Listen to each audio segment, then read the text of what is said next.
সম্মানিত ভিউয়ার্স, কেমন আছেন সবাই? আশা করি আল্লাহর রহমতে ভালো আছেন, সুস্থ আছেন। আপনাদের সাথে আমি রয়েছি মোহাম্মদ রাশেদ মুশাররফ, শিক্ষক নিবন্ধনধারী, কারিগরি শিক্ষা ও trade instructor, Itna Nurpur DD মাদ্রাসা, ইটনা কিশোরগঞ্জ।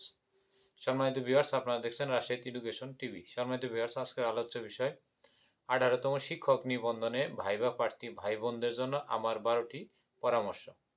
সম্মানিত ভিউয়ার্স, আপনারা সবাই জানেন যে 27 অক্টোবর 2024 সাল থেকে 18তম শিক্ষক নিবন্ধনের ভাইবার প্রথম ধাপ শুরু হয়েছে।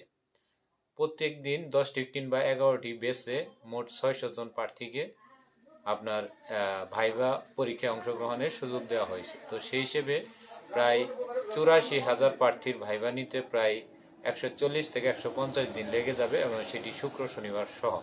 তো সেই হিসেবে আমরা ধরতে পারি 5 থেকে 5.5 মাসের মতো সময় লেগে যাবে। কিন্তু এর পাশাপাশি 18তম শিক্ষক নিবন্ধনধারীদের জন্য আরও বেশ কিছু সমস্যা অপেক্ষা করছে।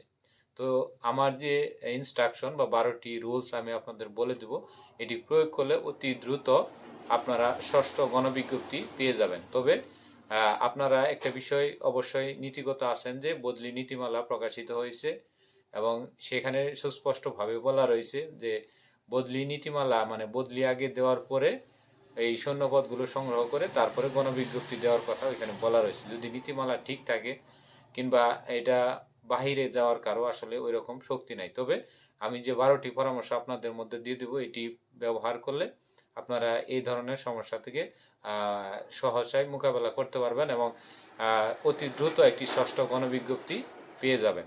তো যাই হোক, আমার প্রথম যে পরামর্শ সেটি হলো 1 থেকে 12তম যে শিক্ষক নিবন্ধনধারী রয়েছেন, যাদের বয়স 35+ রয়েছে, তারা এখন বর্তমানে শিক্ষা মন্ত্রণালয়, এনটিআরসি, শিক্ষা উপদেষ্টা এবং বৈষম্য বিরোধী ছাত্র আন্দোলন এবং বিরোধী যে দলগুলো রয়েছে বা যে দলগুলো সামনে আপকামিং ক্ষমতায় আসতে পারে তাদেরকে বোঝাইয়ে যে একটি স্পেশাল গণবিজ্ঞপ্তি দিয়ে সারা জীবনের জন্য যে শিক্ষকের যে সনদ অর্জন করেছি, এই অর্জনে বাদ বাকি যারা আছে তাদেরকে বাদ দিয়ে এইখানকে যারা আবেদন করবে 1 থেকে 12তম মধ্যে তাদেরকে নেওয়া হোক। নেওয়ার পরে দেখবা বলে যে শূন্যপদগুলো থাকবে সেখান থেকে 18তমদের নেওয়া হোক, কারণ 18তম পর্যন্ত শিক্ষক নিবন্ধনধারীদের বয়স যথেষ্ট পরিমাণ রয়েছে, তাদের একটি ধারণা।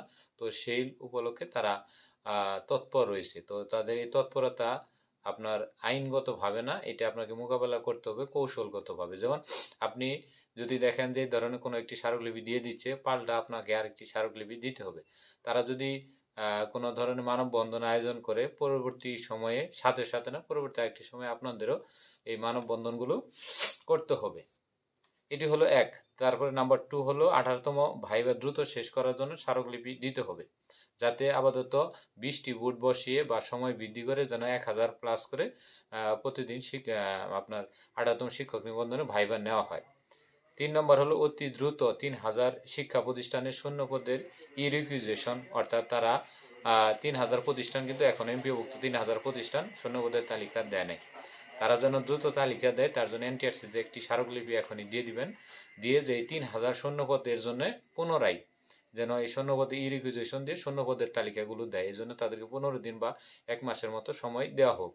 কেননা আপনার এদের জন্য যে আপনি যে বললেন যে শাস্তিজনক ব্যবস্থা কেন করা হবে না, আসলে শাস্তিজনক ব্যবস্থা করার নীতিমালাতে নাই। তারা যদি শূন্যপদ দেখায় তাহলেই সেটা শূন্যপদ হিসেবে চলবে, আর যদি না দেখায় তাহলে কিছু করার নাই। এর বিরুদ্ধে এনটিআরসি কিছু নিতে পারবে না, কারণ নীতিমালাতে এই বিষয়ে সুস্পষ্ট নাই। যদি নীতিমালা বা কোনো একটা প্রজ্ঞাপন দিয়ে দেয় যে শাস্তিমূলক ব্যবস্থা, তাহলে সেক্ষেত্রে বিষয়টি ভিন্ন।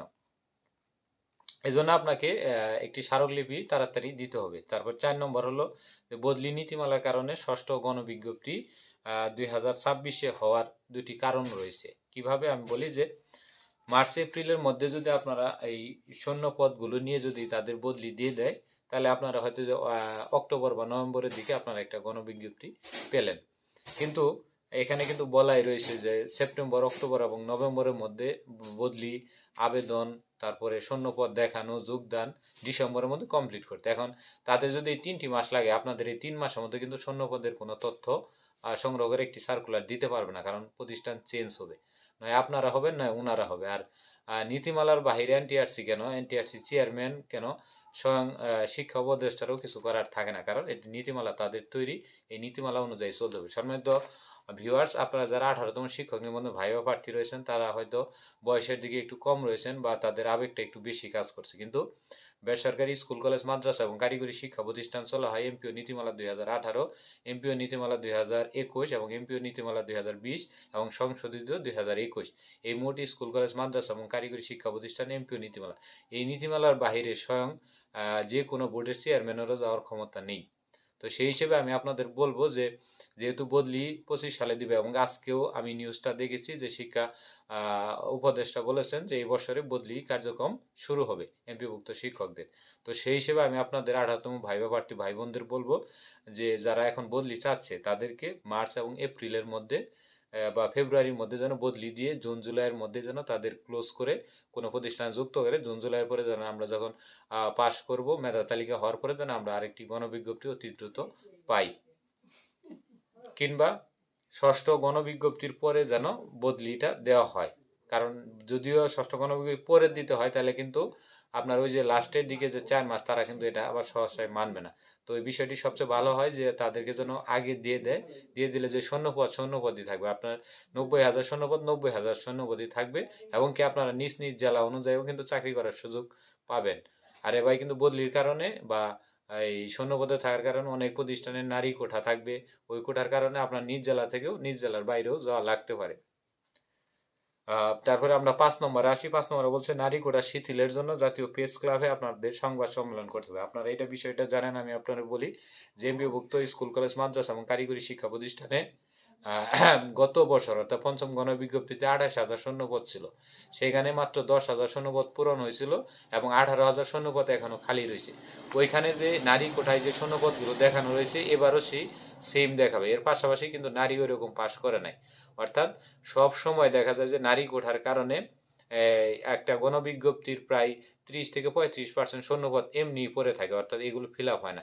বরং আরও নারীরা কি করে, পুরুষ এবং মহিলা উভয় কোটায় যে পদগুলো রয়েছে তারা আবেদন করে। এখন এরকম নারীর সংখ্যা যদি 5,000 থাকে, তারা যদি উভয় কোটায় অর্থাৎ পুরুষ এবং মহিলা দুইটি স্থানেই যদি তারা আবেদন করে, যেখানে সেখানে পুরুষরা ঢুকলেই হইতো, সেখানে যদি আবেদন করে তাদের কিন্তু আবেদন নিবে।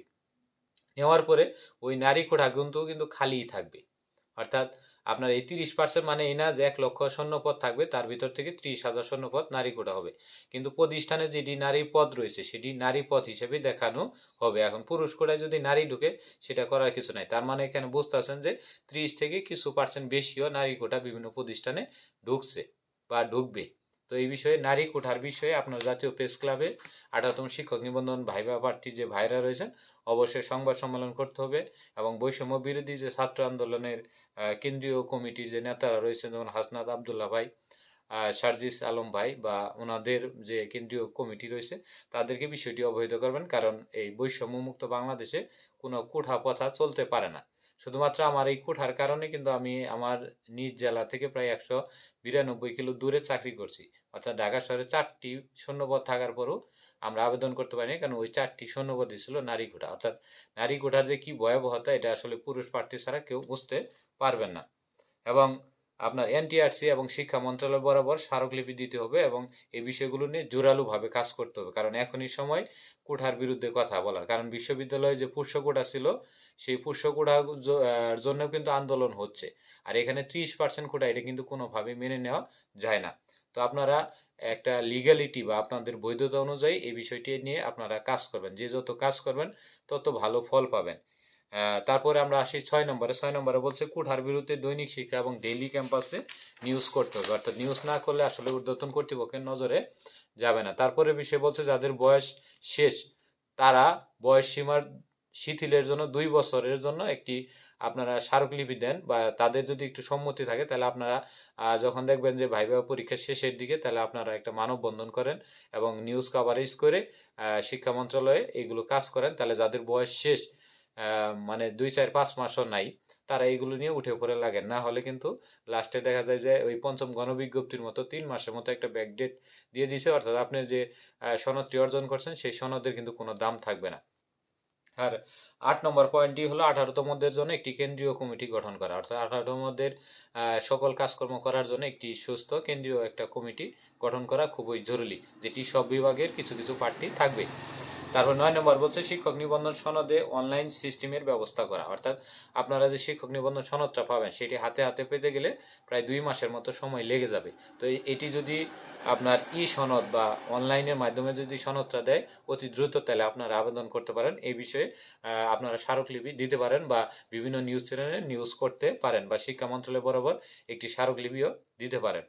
আর 10 নম্বর বলছে যে সকল প্রতিষ্ঠানে কিছু শূন্য পদ দেখাইছে, আবার কিছু দেখায় নাই। যেমন একটি প্রতিষ্ঠানে 6টি পদ খালি আছে, সে 4টি পদ দেখাইছে আর 2টি পদ দেখা নাই, কারণ ওই 2টি পদে গেস্ট টিচার হিসেবে কাউকে নিয়োগ দিছে। এই ধরনের প্রতিষ্ঠানে যদি আপনারা তথ্য পান, ওই তথ্যগুলো কালেক্ট করে আপনারা ডেইলি ক্যাম্পাস কিংবা দৈনিক শিক্ষার কাছে দিবেন, তারা নিউজ করবে, তাহলে তাদের আসল জায়গায় মানে এই খবরটা পৌঁছবে। অথবা আপনার এনটিআরসি বরাবরও আপনি অভিযোগ দিতে পারেন, তাহলে অভিযোগ সত্যতা হলে তাদের বিরুদ্ধে ব্যবস্থা নিতে পারে। তারপরে 11 নম্বর বলা হচ্ছে বদলি নীতিমালা এবং 11 এবং 12তমদের বিষয়ে। যেমন বদলি নীতিমালাটা আসলে আপনারা বসে কি করা যায়, এটি আগে হলে ভালো হয় না পরে হলে ভালো হয়, আপনারা আপনাদের মতো কাজ করে যাবেন। আমাদের মতো যারা সুপারিশপ্রাপ্ত তারা আমাদের মতো কাজ করবে। তবে আমার যেহেতু 2 বছর চাকরি হয় নাই, তো আমি এই 2025 সালে কিন্তু আমার কোনো বদলির সুযোগ নেই। আমি 2026 সালে যে কোনো সময় বদলির জন্য আমি চলে আসবো আর কি। তারপরে এই বদলি এবং 1 থেকে 12তমদের বিষয়টা সর্বদাই খেয়াল রাখতে হবে। তারপর 12 নম্বর বিষয়টা বলা রয়েছে যে যাদের সরকারি চাকরির বয়স রয়েছে তাদেরকে বলবো এই চাকরি সরকারি নাই, চাকরিটি আমরা ধরি আধা সরকারি। অর্থাৎ আমরা এটা অনেকে হয়তো ভাবেন যে এনটিআরসি এই চাকরিটি রাজস্ব খাতের সরকারি চাকরি, আসলে এটি রাজস্ব খাতের চাকরি না, এটি হলো অনুদানভুক্ত একটি চাকরি, যেটার গ্রাম বাংলায় ভাষায় আধা সরকারি চাকরি হিসেবে চেনা হয়ে থাকে।